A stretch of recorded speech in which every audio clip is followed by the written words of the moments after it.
Selamat Pak Hartoyo ya. Terima kasih Bro. Dan terima kasih Pak Sekda Kabupaten Musirawas dan kawan-kawan sudah hadir di sini. Karena ini tidak hanya memberi spirit, tapi juga periklanan bagi kami gitu. Ini sangat penting ya. Saya ingin bertanya besarannya saja. Cerita kekurangan guru itu biasa dan terjadi di hampir semua negara, termasuk negara yang sudah maju seperti Amerika Serikat. Jadi kita nggak usah malu cerita kekurangan guru. Tapi penyebabnya barangkali yang harus kita persoalkan. Di negara maju seperti Amerika, kekurangan guru itu disebabkan karena banyak guru yang meninggalkan profesinya akibat bayarannya relatif rendah, underpaid istilahnya, dan suasana kerja yang kurang menyenangkan. Sementara sekarang kebahagiaan itu menjadi penting. Orang itu nggak perlu kaya-kaya amat tapi bahagia, ketimbang banyak uang tapi ribut terus, kan begitu kan? Puncak peradaban modern itu seperti itu gitu. Jadi dimensi materialistik itu sudah makin berkurang karena orang makin sadar bahwa dengan uang tidak cukup untuk membawa kebahagiaan, dan kebahagiaan tidak bisa diukur dengan uang sebesar apapun. Nah, kira-kira di Kabupaten Musirawas apa yang menjadi faktor dominan penyebab kekurangan guru ini? Terima kasih Bro. Untuk guru tetap, memang kalau dari kajian sekolah maupun dinas, ketika ada formasi yang diteknologikan, kita musuhnya mungkin cukup banyak ya Mas Ina. Kita pernah musul sampai 1006 musul ya. Tapi ketika kajian lebih mendalam lagi, belanja pegawai di suatu kabupaten itu idealnya itu 50% untuk undang-undang. Sementara belanja pegawai itu termasuklah guru, honor guru, termasuk tunjangan sertifikasi, termasuk TPP seluruh pejabat. Di Musirawas itu sudah di atas 50%. Dan ketika belanja pegawai itu sudah di atas 50%, itu pemerintah pusat pun sangat membatasi formasi yang diajukan. Ketika kami mengajukan formasi 1006 waktu itu, disepakati hanya bisa tidak nyampe seperempatnya. Jadi masalahnya kekurangan guru tetap baik di PNS maupun di kota itu adalah kuota pengangkatan yang diberikan oleh pemerintah pusat yang mungkin dengan pertimbangan kemampuan anggaran dan lain-lain. Tapi sepertinya ketika kami diskusi dengan pusat, satu itu ya keterbatasan anggaran dan proporsi anggaran kami memang sudah di atas 50% untuk belanja pegawai. Jadi dari anggaran 1,9 triliun se-Kabupaten Musirawas itu belanja pegawai itu dan rutin itu sudah 1,4 triliun. Ketika orang luar menganggap, loh apa yang bisa dibangun Musirawas kalau habis untuk belanja pegawai? Dan itu kan jadi pertanyaan. Kira-kira itu Prof. Baik, jadi kalau memang pemerintah daerah itu punya uang, sebetulnya kan kita bisa mengangkat guru sendiri. Betul, Prof. Dengan honor sendiri. Tapi mestinya honor itu tidak kurang dari standar upah minimum. Jangan sampai nanti muncul guru yang diangkat oleh Pemda dengan gaji 1 juta potong pajak, sehingga ongkos untuk membangun manusia itu jauh lebih murah dibandingkan dengan ongkos seorang tukang aduk semen, kan begitu kan? Nah, memang Indonesia itu agak dilematis, Pak Sekda ya. Otonomi daerah itu memang sangat penting. Demikian juga perluasan daerah otonom, apakah tingkat provinsi, kabupaten kota atau daerah khusus. Tapi pada saat yang sama kita melakukan pemerataan kebodohan. Karena biaya struktur itu mahal sekali. Gitu. Mulai dari bupati, DPRD, bangun itu, ya enggak. Akibatnya sulit untuk mengalokasikan anggaran yang terkait dengan pembangunan manusia. Dalam hal ini pendidikan, ini dilematis. Di satu sisi kita berusaha untuk memeratakan pembangunan, di sisi lain kita mempertahankan pemerataan kebodohan. Kalau kekurangan guru dianggap sebagai bagian dari sumber kebodohan itu. Tapi dari segi politik nggak apa-apa. Ini lagi-lagi mohon maaf ini Pak Sekda ya. Cara efektif untuk mempertahankan kekuasaan adalah memupuk kebodohan. Itu udah hukum alam. Karena di daerah-daerah yang negara-negara yang rakyat sudah sangat cerdas, tidak ada lagi kekuasaan yang langgeng itu.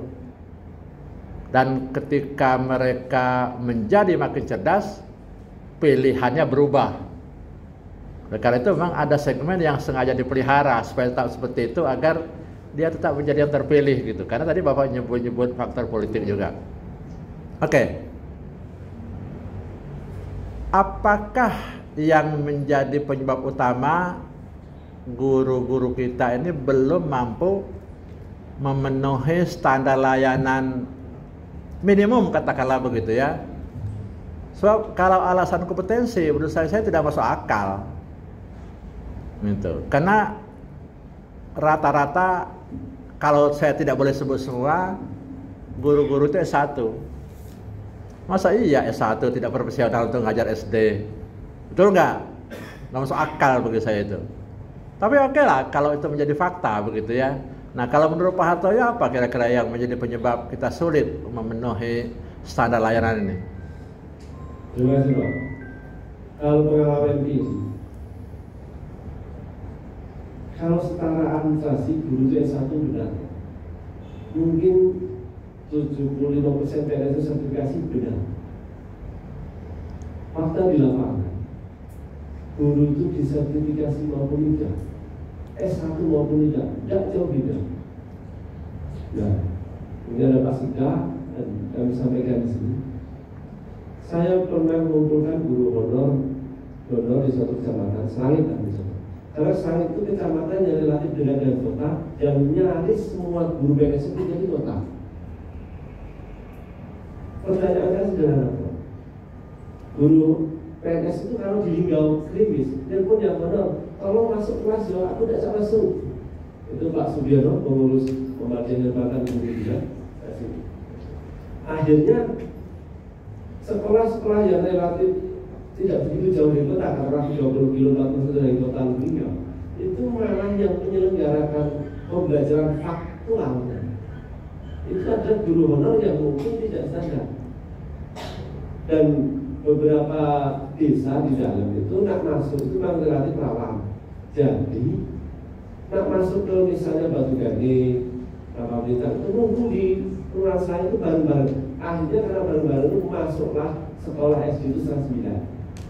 Mau pulang bareng-bareng itu loh. Akhirnya yang ujung itu pulangnya tidak nyampe jam 12 seperempat sudah pulang karena mau bareng kawannya supaya aman.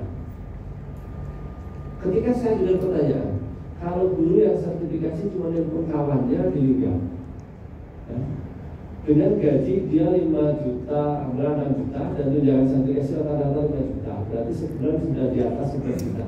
Guru honor itu rata-rata gajinya di bawah 1 juta. Saya tanya, kalau kamu dikasih tugas oleh malaikat untuk catat pahala, siapa yang pahalanya lebih besar? Yang guru sertifikasi senior tadi yang dapat sertifikasi tadi atau guru honorer?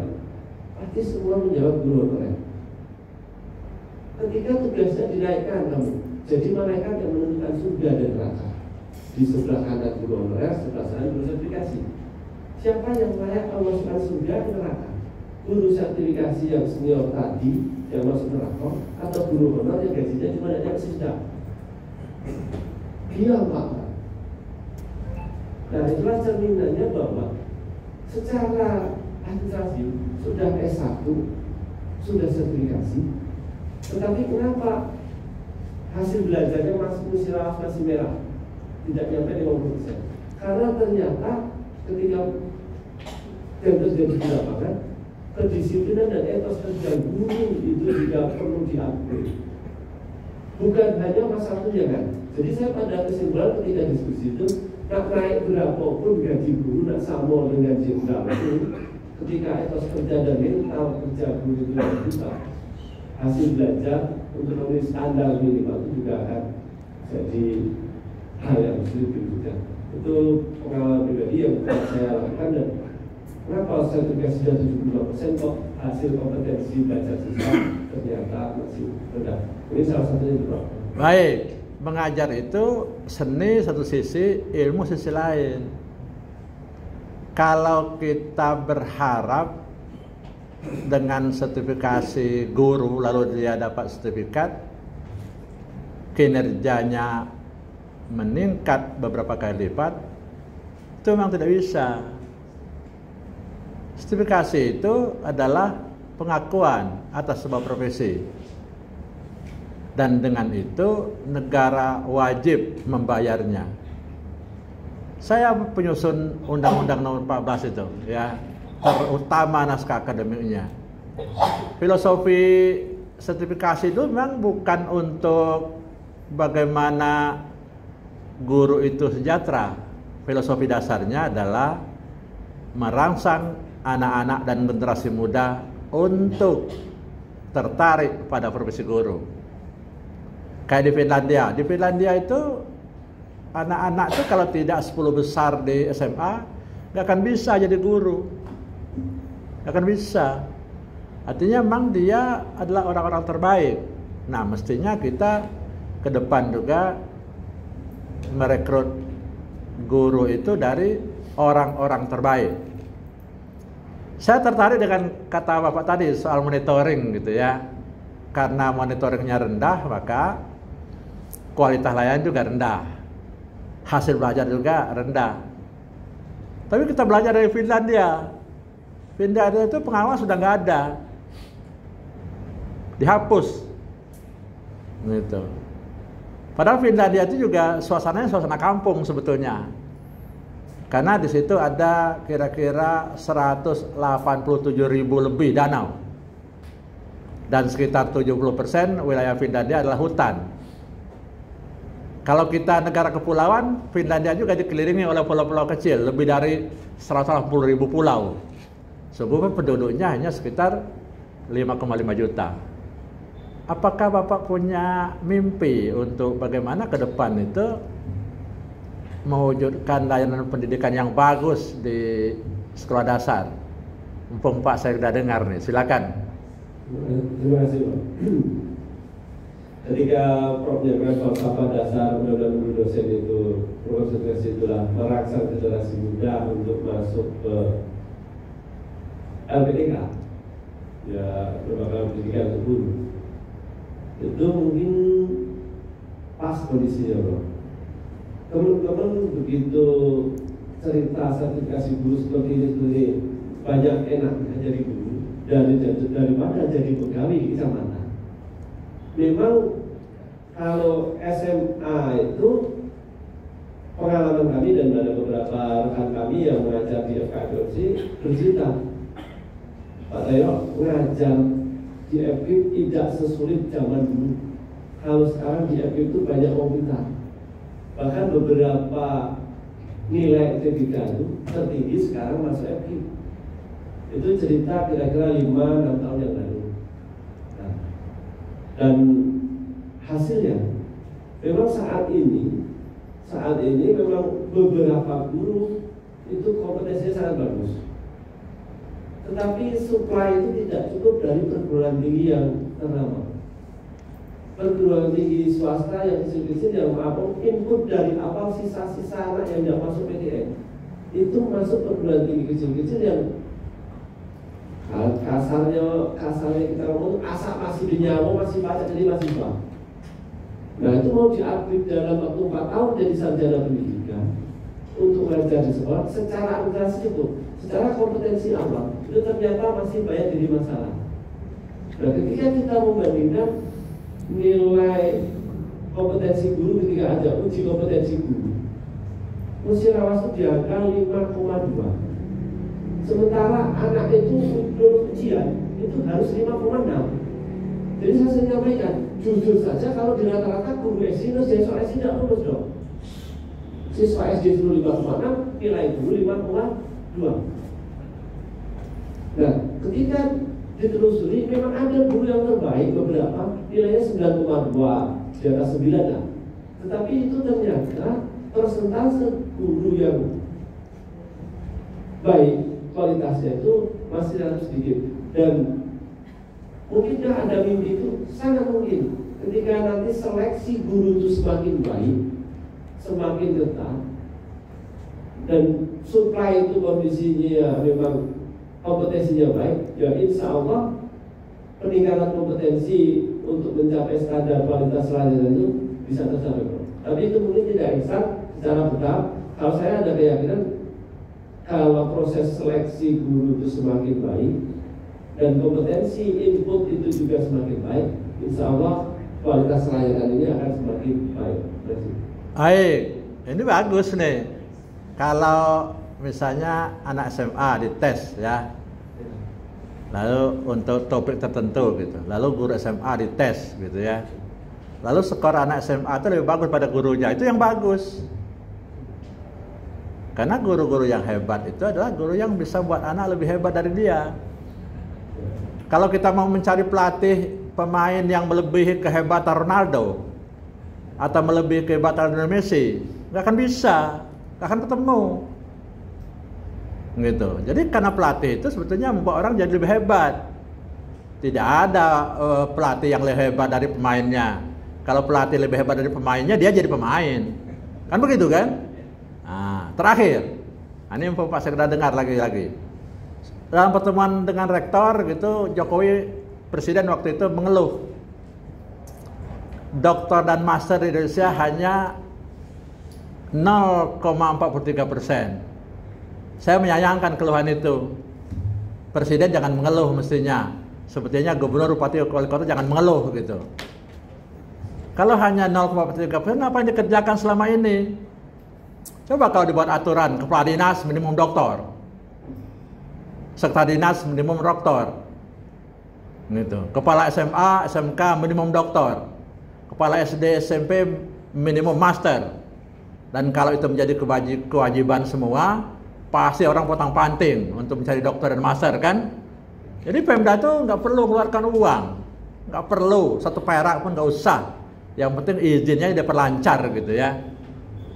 Apakah Bapak bermimpi untuk jadi kepala dinas setelah doktor ini? Bapak sudah dengar nih ya. Kalau mimpi dan harapan itu bisa.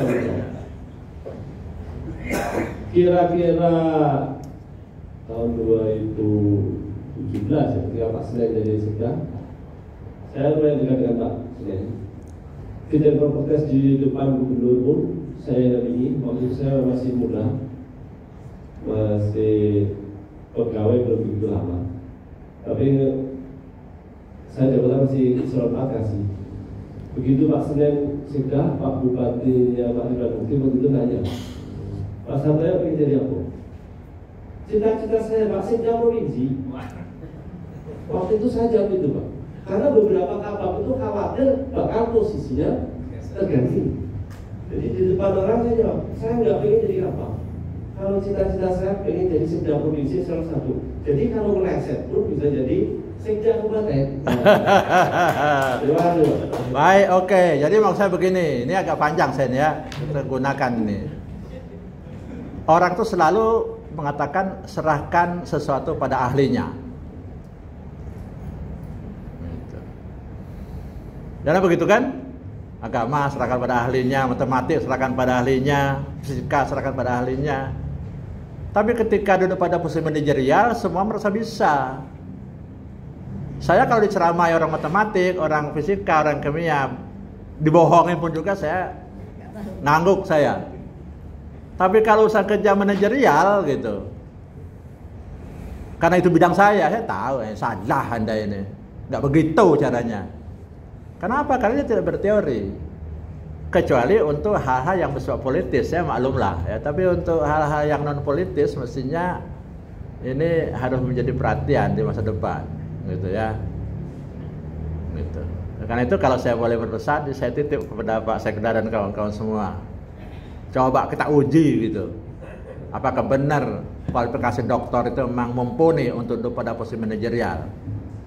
Gitu. Karena saya dapat laporan juga, ada seorang dokter gitu dari satu kabupaten, Pak, aku dipindahkan Pak ke tempat yang justru tidak strategis gitu. Kenapa? Karena dulu pada saat itu calon bupati atau calon wali kota gitu minta masukan dalam kerah kampanye. Saya profesional aja, dia bilang, kalau diminta saya beri. Yang satu itu nggak minta, nggak saya kasih, tapi terdeteksi bahwa yang satu dianggap dibantu, yang satu nggak dia akan dipinggirkan. Kan cara berpikir semacam itu bagi saya sesat gitu ya.